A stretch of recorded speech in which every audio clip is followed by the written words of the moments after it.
Olá, amigos empresários, tudo bem com vocês?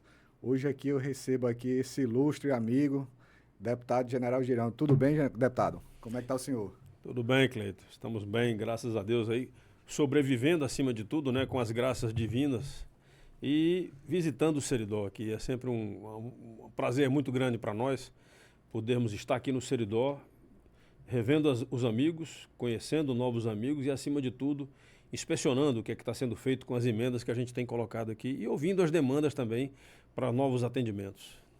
Bacana. General, quais são hoje as grandes dificuldades sobre políticas públicas? Olha, acho que a maior dificuldade que a gente tem ao longo desses nossos 5 anos e meio aí de trabalho tem sido nós identificarmos o resultado final. Porque quando você entra na política, eu tenho costumado dizer que a gente entra, assim como diz a Bíblia, né? A gente entra para servir.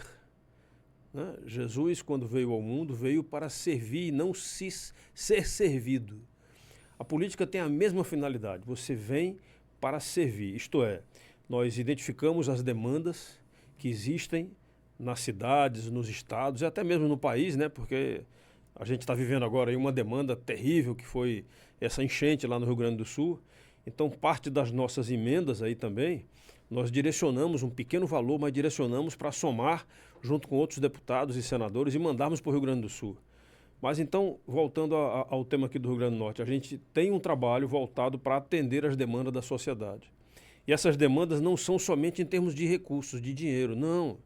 Não, a gente atende as demandas também em função da sociedade que a gente representa. Então você está se dirigindo aqui aos empresários, nós estamos nos dirigindo aqui aos empresários, mas a gente sabe que existe toda uma gama de pessoas que produzem.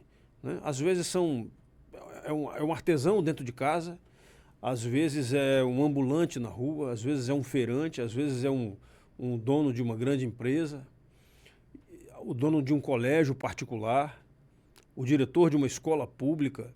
Tudo isso daí são demandas que a gente atende. E eu falo isso daí porque nós estamos vivendo um período no nosso país onde, se você fizer uma pergunta para as pessoas hoje, eu lhe pergunto, qual é o maior problema do Brasil hoje? Seria enfrentar a corrupção? Seria melhorar a educação? Não, o ensino. Mas também a educação, porque a diferença entre o ensino e a educação é que eu digo que a educação ela começa dentro de casa. Ela pode ir também para os clubes, para o meio da rua, para os grupos de jovens, de adultos, né? Para os empresários, tudo. A educação é uma coisa complexa. O ensino não. O ensino é aquilo que permite que você tenha uma formação para você ser um profissional. Tá certo? Então, a gente pergunta, qual é o maior problema do Brasil hoje? Seria aperfeiçoar ou melhorar o ensino? Vocês imaginam que a gente, no Rio Grande do Norte, a cada vez que apresenta o resultado do IDEB, o Rio Grande do Norte é sempre o primeiro, não, o primeiro é de trás para frente. Exatamente. Né? É sempre o primeiro de trás para frente. Aí a gente pergunta, por que não é o primeiro da frente para trás, né? O governador é professora. Por que não é o primeiro da frente para trás, é o lanterna? Porque alguma coisa está faltando em relação à política pública. Infraestrutura, a gente também pergunta por que a gente está tão ruim de infraestrutura se nós somos um estado que nós não somos um estado tão grande como é o Ceará, como é o Maranhão, né, como é Goiás, como é a Bahia, Minas Gerais, são estados enormes. As nossas estradas estão terríveis, horrivelmente mantidas e a gente não entende por que isso daí. Então, fazer política pública hoje é ter compromisso com o recurso público. Então, uma obra que começa, ela tem que terminar. Você não pode, no meio do caminho que a obra está acontecendo, de repente tirar o recurso. Eu dou um exemplo disso daí. Aliás, tem muitos exemplos, mas um exemplo só. Há 2 anos atrás, nós tínhamos um compromisso da bancada federal, os 8 deputados e os 3 senadores, de colocar uma emenda de bancada para a obra da Reta Tabajara. No primeiro ano, em 2019, eu coloquei uma emenda individual junto com a emenda de bancada. Então, nós somamos 34 milhões. No ano seguinte, em 2020 para 2021, o valor era somente da emenda de bancada, já que no meu caso, surgiram outras prioridades. A emenda de bancada tinha que ser mantida para lá, e nós concordamos em manter a emenda de bancada para lá. O que é que aconteceu? A governadora Fátima convenceu o coordenador da bancada a retirar a emenda de bancada para comprar vacina Sputnik, que não estava nem autorizada pela Anvisa, para combater o Covid-19. Aí o dinheiro saiu da reta Tabajara. O que aconteceu com isso? A obra parou. A obra ficou parada há mais de um ano e está atrasada. Todo mundo que passa ali sabe disso, né? Os engarrafamentos ali naquela parte central de Macaíba. Então, o compromisso com a obra que está acontecendo. Não abrir uma obra nova enquanto não terminarem as obras anteriores, né? As que estão sendo feitas. Então, é uma sequência disso daí. Além do mais, eu digo que os órgãos de controle deveriam funcionar. Isto é, o Tribunal de Contas, o próprio Ministério Público, tanto estadual quanto federal, cobrar isso daí. A gente cobra, mas o poder de um deputado federal ou de um senador na cobrança é tornar público isso daí, quando muito denunciar. Denunciar, e aí você tem que ter a investigação correspondente à denúncia. E nem sempre isso acontece. Eu lamento bastante. O meu gabinete, por exemplo, foi atacado, o gabinete aqui em Natal, foi atacado por mulheres no Dia Internacional da Mulher do ano retrasado, 2022. Atacaram, picharam, quiseram entrar no gabinete, tentaram forçar uma porta, mas não conseguiram. E aquela pichação aconteceu. Eu denunciei isso aí. Denunciei na Polícia Federal, denunciei no governo do estado do Rio Grande do Norte, denunciei na Câmara dos Deputados. Até hoje eu não vi resultado. E olha que eu entreguei as imagens da denúncia. Eu fiz a denúncia e apresentei as imagens, mostrando nitidamente.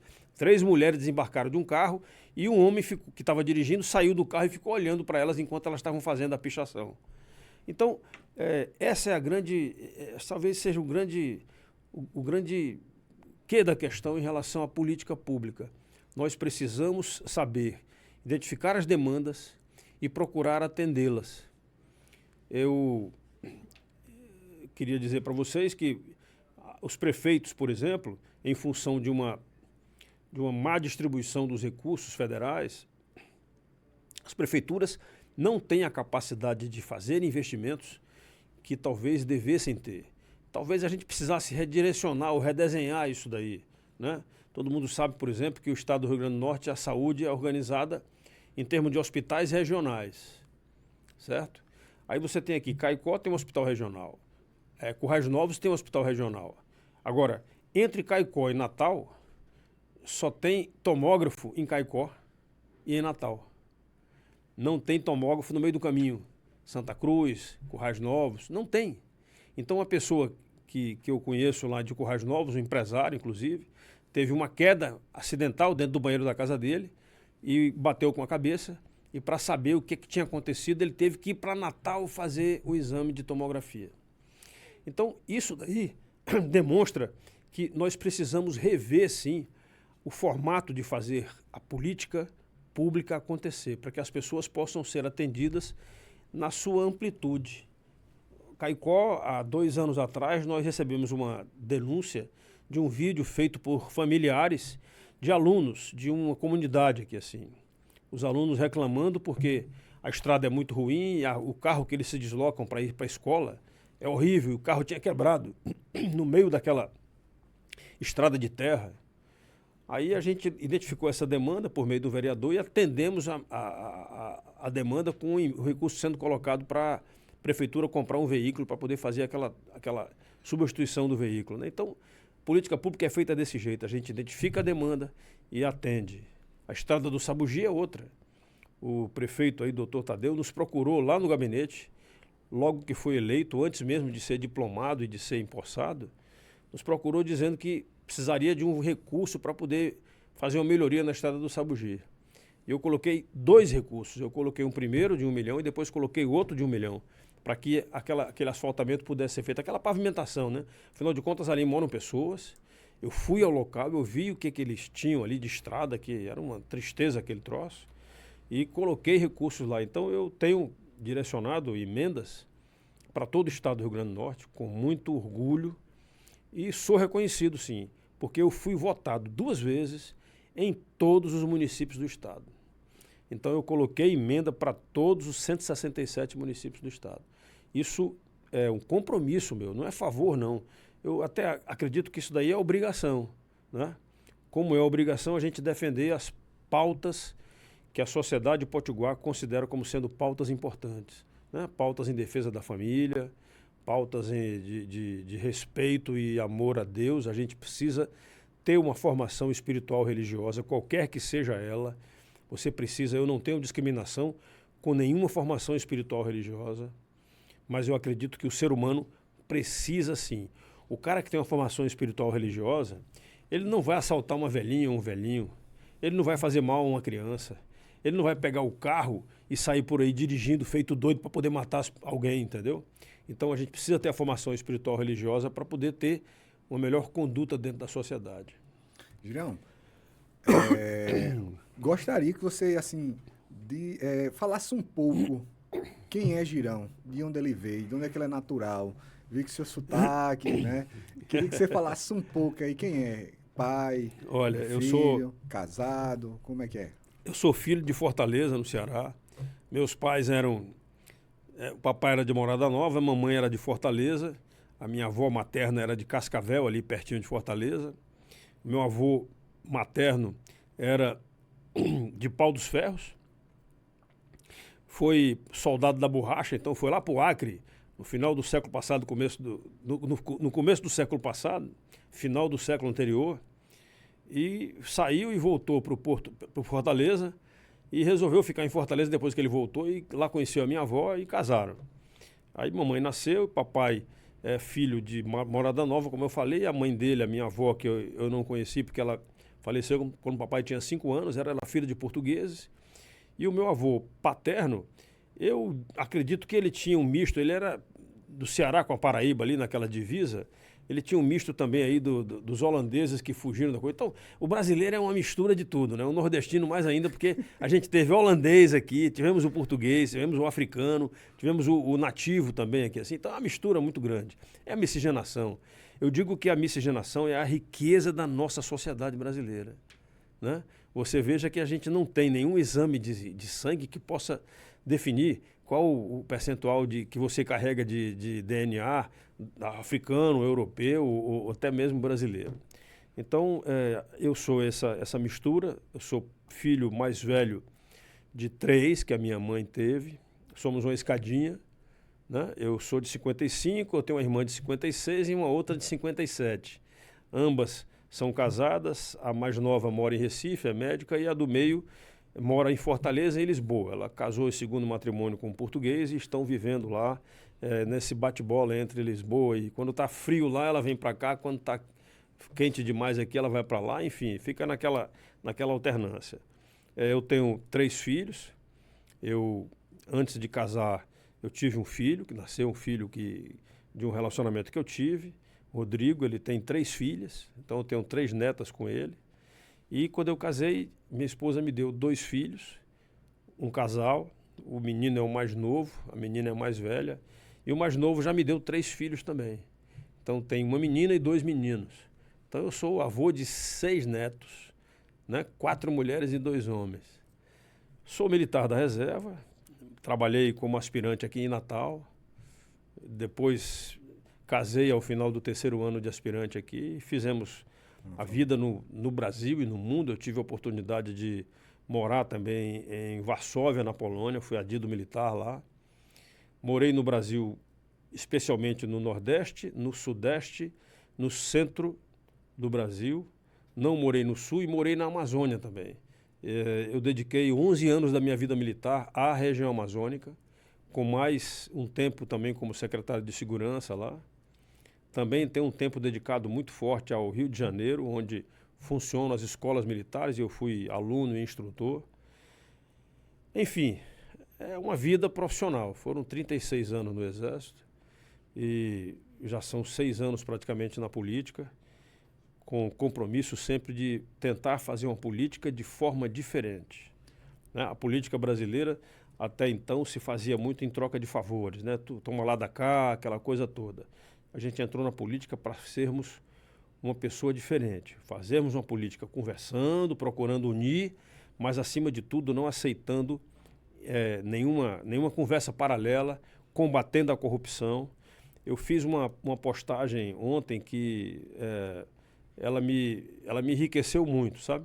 Ontem o mundo presenciou uma condenação pela primeira vez, um presidente americano, um ex-presidente americano, foi condenado por um tribunal americano. O ex-presidente Donald Trump, né? E aí eu fiz o seguinte comentário. É interessante, nós brasileiros achamos que a lei valia para todos quando a Operação Lava Jato começou a pegar muita gente, inclusive o ex-presidente Lula, né? Pegou um bocado de gente lá e, rapaz, condenação, denúncia, acordos de delação premiada, reconhecimento de algumas pessoas, principalmente empresários e políticos, que participaram de esquemas de corrupção. Tudo isso houve. Devolução de dinheiro. Teve cara que devolveu 100 milhões. Quanto será que esse cara roubou? Era um dos ex-diretores da Petrobras. Devolveu 100 milhões, rapaz, num acordo de leniência. A Odebrecht fez uma nota pública assumindo que tinha participado de negociações escusas. Então, nós acreditamos que a lei valia para todos no Brasil. E aí, de repente, a gente está vendo aí agora a Operação Lava Jato ser desmoralizada. É como se fosse um castelo de cartas caindo, né? Ministros do Supremo Tribunal Federal estão gerando benefícios para aqueles que foram enquadrados na Operação Lava Jato, foram presos, processados e devolveram, pagaram o dinheiro, inclusive. Aí eu fiz o seguinte comentário: só falta agora a defesa do Donald Trump procurar o STF também para poder conseguir algum benefício da condenação dele aqui no Brasil. Não é possível um negócio desse. A insegurança jurídica que a gente vive no país hoje é muito grande e, claro, talvez por causa disso, né? Por que o Lula foi descondenado? Porque no juridiquês eles disseram que o juiz foi parcial. Mas qual é o juiz que condena alguém que não é parcial? O juiz que condenou, ele está condenando o cara. Não pode dizer, não, o juiz foi parcial, foi imparcial. Não, pô. O juiz condenou porque o cara cometeu crimes. E a gente sabe que a condenação não foi só em primeira instância, né? Houve a condenação em primeira instância, em segunda instância e em terceira instância. Então, é lamentável isso daí. A gente espera que o Brasil possa virar essa página da história e que a gente possa continuar fazendo uma política de forma diferente. Eu tenho muito orgulho de estar trabalhando nesse sentido. Espero agora que a gente consiga desembainhar a espada da independência dessa incompetência aqui no estado do Rio Grande do Norte, porque a gente vive debaixo de um governo incompetente. Quando foi, Girão, que você, na realidade, tomou a decisão, já no fim de carreira já da profissão, né? Já se aposentando, quis sair deputado? Por que essa vontade? Primeiro, eu ainda no Exército, eu tive um momento decisivo na minha vida militar.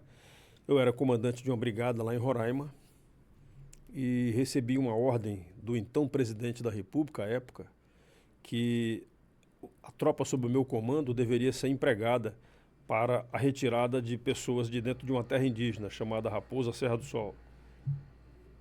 Eu decidi, por conhecer a região e por conhecer a problemática dessa demarcação, que aquela ordem era uma ordem absurda, porque eu estaria obrigando a minha tropa a retirar de lá de dentro pessoas que tinham nascido no local, como o seu Joaquim do Lago Caracaranã, como vários outros brasileiros que foram para Roraima, estavam lá há 35, 40, 50 anos, produzindo arroz, criando gado e, enfim, criando uma família lá, casando com pessoas da terra, então casando com nativas da região lá.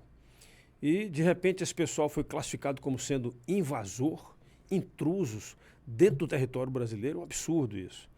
Então, eu disse que aquilo não era ordem para ser cumprida. E, simplesmente, o presidente da República mandou me tirarem do comando. Para um militar, a saída do comando desse jeito é uma ofensa grave, é como se fosse um castigo.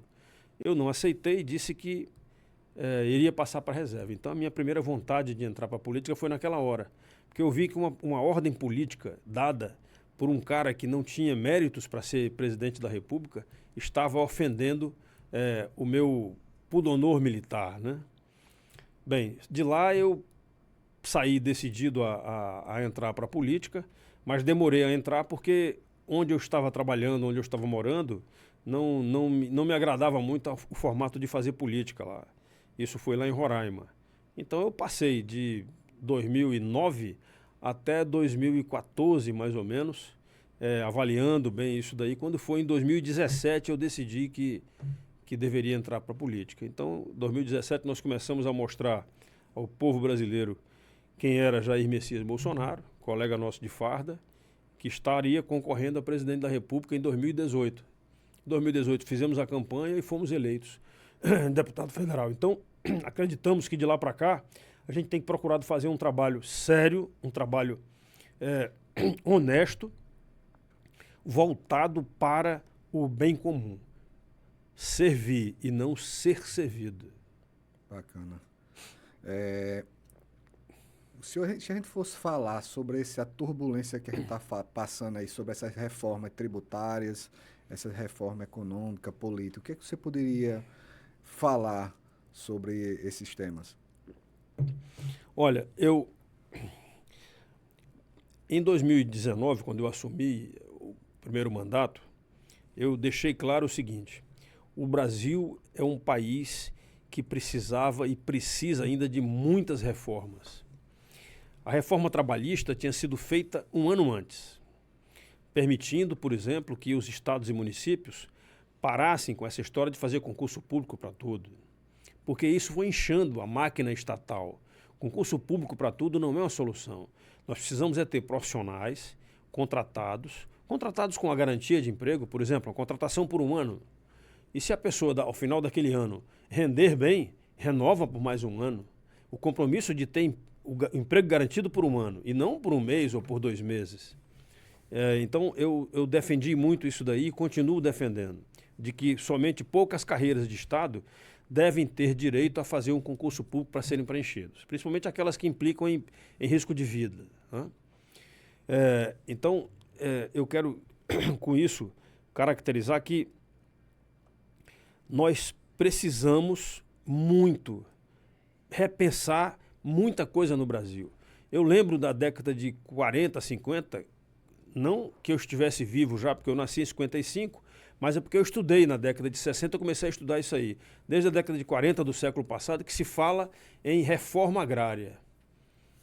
E a gente, de repente, descobriu, agora no final do governo Bolsonaro, que mais de 420 mil títulos de terra foram entregues no Brasil como um todo. Vejam só, no Rio Grande do Norte nós entregamos mais de 4 mil títulos. Nós entregamos mais do que todos os anos anteriores que o INCRA tem aqui no estado do Rio Grande do Norte. E no ano passado, em 2023, não entregaram nenhum título de terra praticamente. Parece que não chegou nem a 150.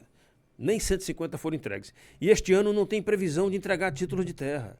Então veja, você assenta um cara num terreno, numa área para ele poder morar ali e produzir ali, e ele não tem o papel. Sem o papel, ele não chega no banco para poder pedir um financiamento para fazer algum tipo de empreendimento. Não tem condição.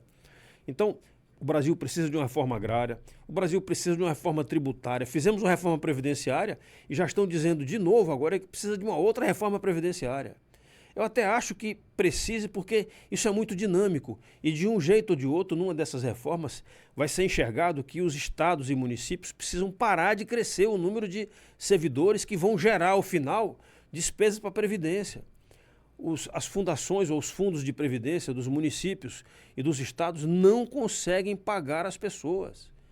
Assim como o governo federal também, o INSS e a nossa Previdência. Então, são reformas que a gente precisa. A reforma política é fundamental. Você imagine só, o Brasil é o único país que tem uma estrutura de Tribunal Superior Eleitoral e Tribunal Regional Eleitoral.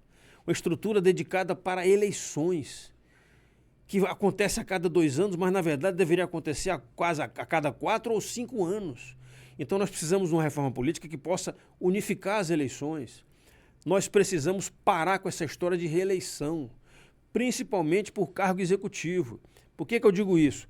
Porque o prefeito hoje, ou o governador, ou o presidente, ele se elege, no primeiro ano ele já está preocupado com a reeleição dele. No segundo ano, mais ainda, no terceiro ano, ele não faz mais nada que não seja lutar pela reeleição. Então, isso não está certo. Para que você possa trabalhar e trabalhar de forma correta, você tem que ter capacidade de investir. Então, os prefeitos hoje não têm capacidade de investimento. Os governadores, muito pouco. Você tem uma ideia, semana passada eu estive na Sudene. Existe um Fundo de Desenvolvimento do Nordeste, o FNE. Esse fundo, ele está nas mãos da Sudene para ser administrado mediante acordos e decisões de governança tomada entre a Sudene e os governadores. Eu não sei quantos bilhões tem lá dentro. E a gente aqui no estado do Rio Grande do Norte precisando de estradas. Precisando concluir algumas obras, como essa passagem das Traíras aqui, que é uma represa importantíssima para nós, como Oiticica, como a Reta Tabajara, como a duplicação da 304, até a duplicação da 226 agora aqui, porque é justo que você saia de Caicó para Natal, que você pegue uma estrada que seja mais segura. Você tem alguns trechos aqui assim que tem lombadas, né? Principalmente ali depois de Acari para cá, tem muito aquela lombada ali, perigosíssima aquilo dali.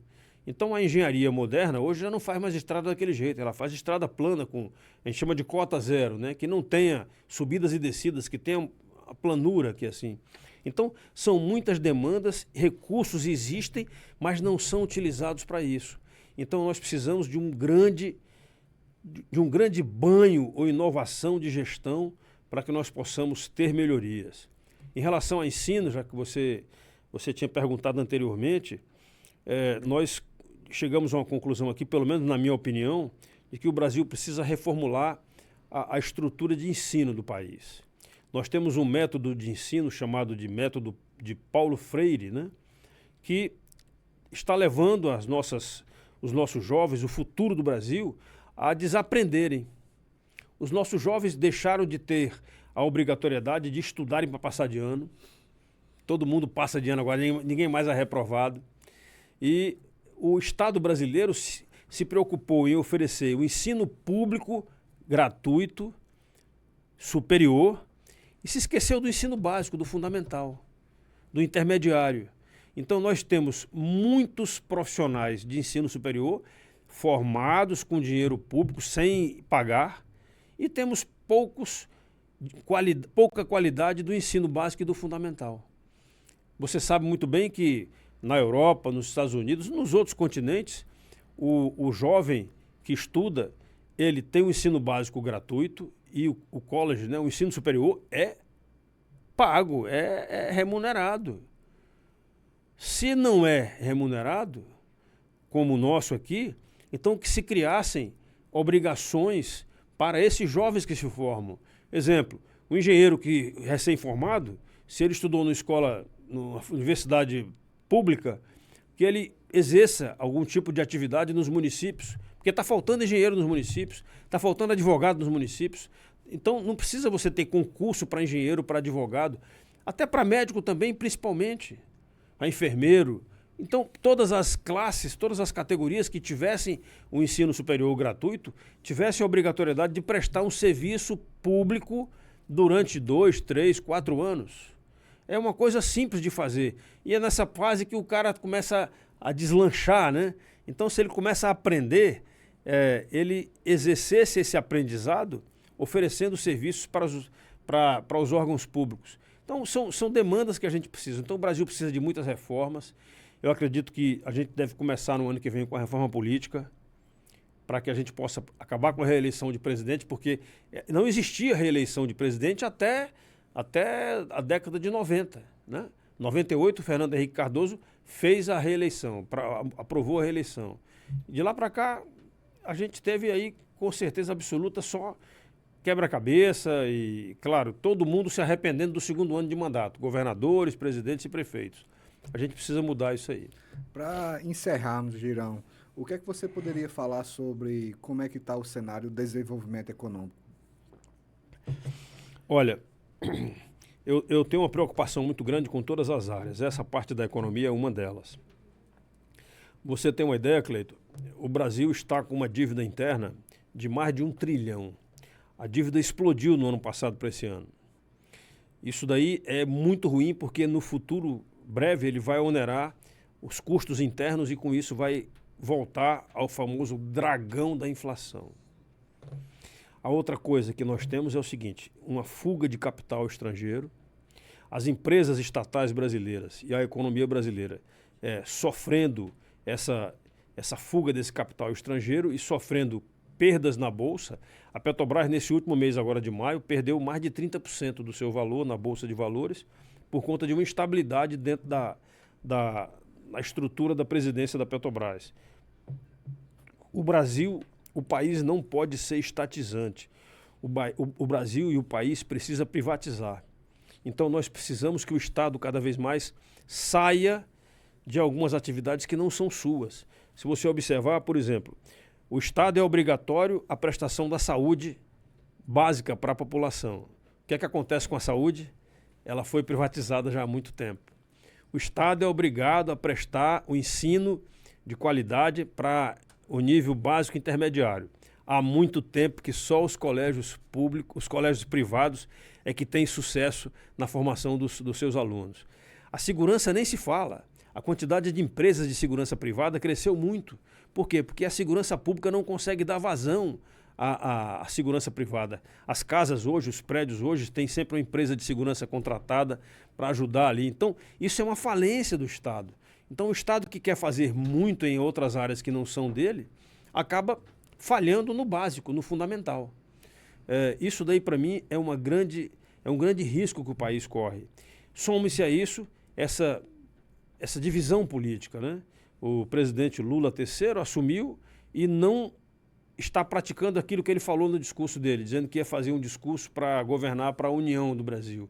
Cada vez mais ele acirra as diferenças, as separações que existem hoje, e a gente lamenta muito. Eu sou conservador, defendo o amor a Deus, com certeza absoluta. Eu acho que a comunidade brasileira cristã é muito grande e nós precisamos, sim, valorizar a Deus, termos Deus no coração. Defendo muito a família.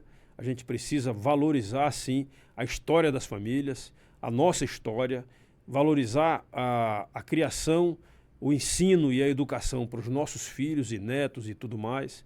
E também, acima de tudo, precisamos valorizar o nosso país. Nós chegamos a um ponto tal que hoje, se você chegar numa universidade pública ou num instituto federal ou numa escola pública que não seja escola cívico-militar, os garotos do Brasil hoje, os jovens, não sabem cantar o hino nacional. Não sabem o porquê da bandeira do Brasil. Não sabem. Se você perguntar o que é que tem escrito na bandeira do Brasil, a maioria não vai dizer que não sabe. Então, houve uma perda do valor da nacionalidade. Com isso, você perde o sentimento de corpo, de país, né?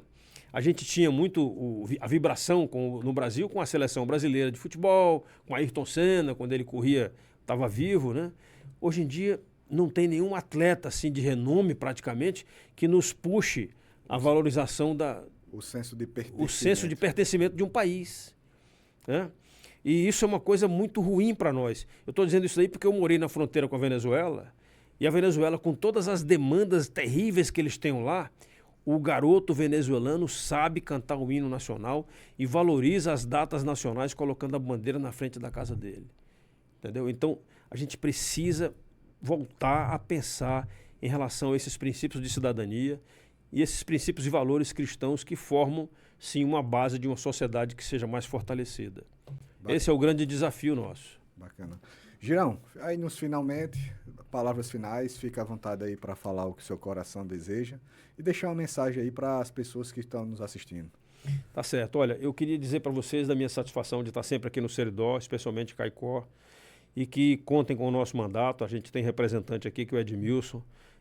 Temos várias outras pessoas que nos conhecem aqui. A gente tem um orgulho muito grande de sermos amigos de vocês aqui, amigos do Vaca Velha, do Hotel Porto Belo.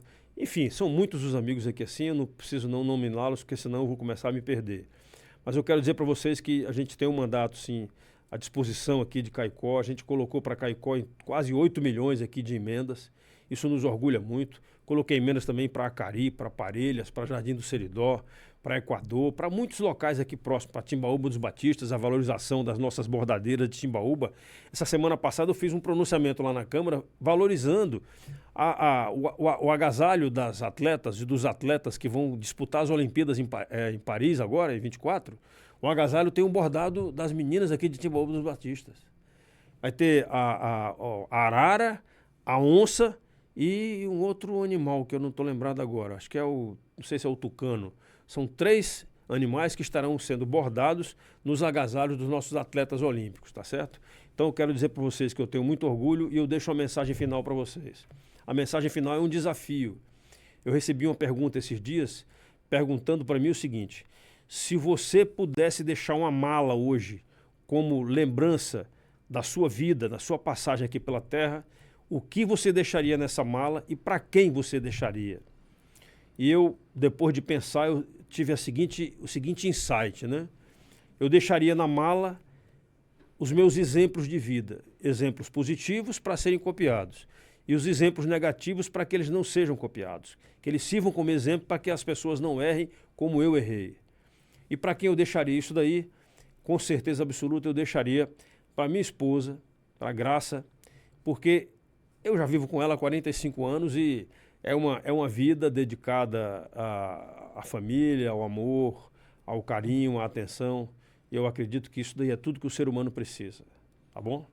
Muito obrigado a vocês aí pelo espaço também. E contem com o nosso mandato. Quem puder, nos sigam nas redes sociais. @General Girão. Tô no Instagram, tô no Facebook, tô no X também, que agora é o Twitter, né? Nos sigam nas redes sociais, façam os comentários, critiquem e entram com pedidos. Beleza. Pessoal, agradecer a todos vocês aí que ficaram até agora aqui assistindo. Coisas muito relevantes, né? Palavras. E seguir aí @PoloDemigdaVigo, compartilhe esse vídeo aí que vai ser bastante interessante, tá bom? E até a próxima, Girão. Muito obrigado, viu? Gratidão. Obrigado.